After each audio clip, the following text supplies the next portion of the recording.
ilang beses nang nag-viral online ang videos ng Siamese cat na si Tofu dahil sa pagiging very cutesy at very charming ng pusang ito.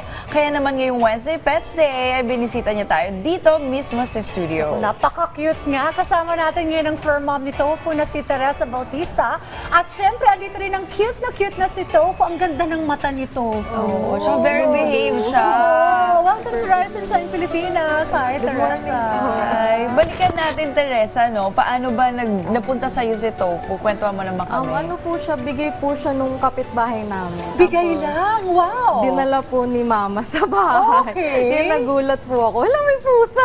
Okay, so first pet mo yan, si Opo, Tofu. first pet ko po siya. So, kamusta yung adjustment? Saka paano ka nag-aral kung paano alagaan Po, yung pusa? parang kasi hindi ko alam yung breed niya. Sabi ko, ay pusa, ganyan-ganyan. Okay. Tapos noon, sabi ko, gusto ko na siya ibalik kasi ang ingay niya. Walang ingay. Tapos sunod ng sunod. Kasi Sabi ko, talkative and clingy yung mga Opo, Siamese super cat. Okay.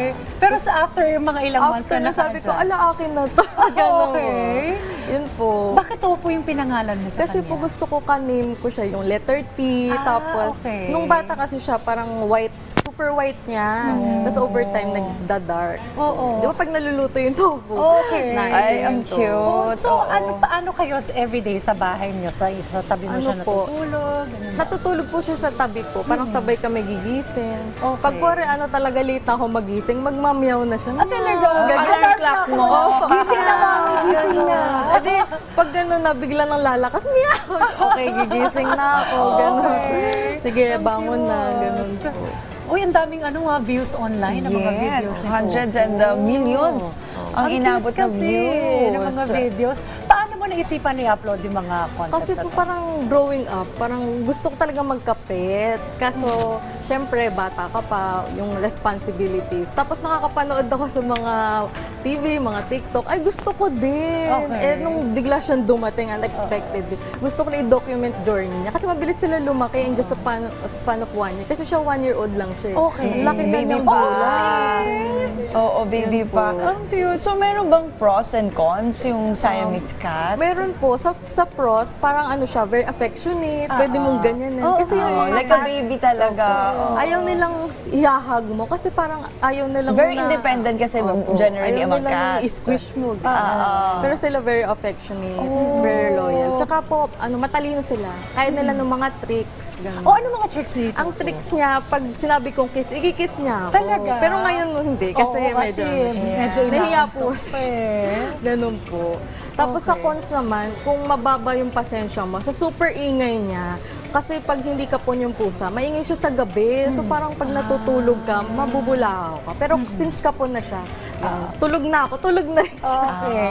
So, since first ever pet mo yan, plano mo ba na magdagdag pa ng mga cats sa bahay? Soon po, siguro pag nag 2 years old na siya. Oo, pwede na, no? Kasi siya parang seloso rin siya pag May may ganong character.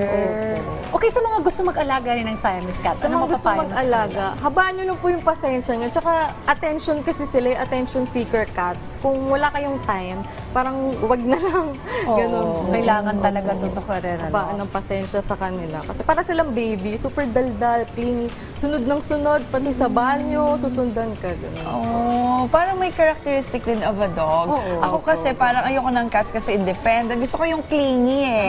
So pero meron pala, meron pusa, pala na breed ng cat na clingy din. Tulog Ang na cute. siya. Alright, sa mga gustong makita pa si Tofu online, imbitahan mo yung mga ka-RSP natin to follow your accounts. Thank you po sa lahat ng viewers ni Tofu and follow us on our social media accounts, TikTok, Facebook, YouTube, Instagram, to perfect po. Ang dami ng fans si Tofu. Opo. Kaya nga. Baka may mga endorsements na rin. Ay, meron naman po.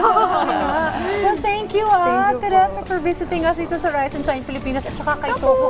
Alam mo, pag tinignan mo yung mata ni Tofu, ang ganda. Ang ganda. Parang aqua blue, no? Opo. Aqua Blue-blue. Blue yung mata ni Tofu. Well, thank you again. Thank you po. At sana ay after siguro a year, at magkadagdagan na naman ng Madagdagan alaga. pa.